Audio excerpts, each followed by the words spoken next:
Welcome to the Slop Temple. We pray this video helps. You begin by preparing the machine. Make sure Windows Update's finished and you have steady Wi-Fi because Office downloads can stall.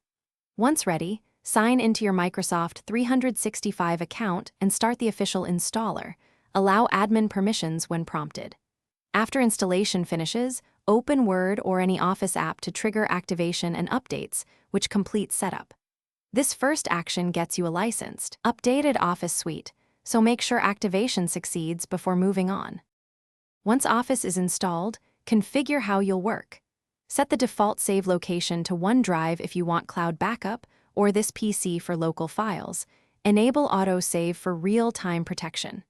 Customize the ribbon and quick access toolbar to surface your frequent commands, and install any Excel add-ins or proofing languages you need. In Outlook, add your email account and check send/receive settings. Finally, sync OneDrive and add your printer so documents open, print, and share smoothly. Finish by updating Office to the latest build, then create desktop shortcuts for fast access. Personalize templates and export any existing templates so new files use your brand or style. Back up your documents folder and confirm OneDrive sync. Test by creating, saving, and printing a sample document to verify workflows. If activation or sign-in problems occur, use the built-in repair.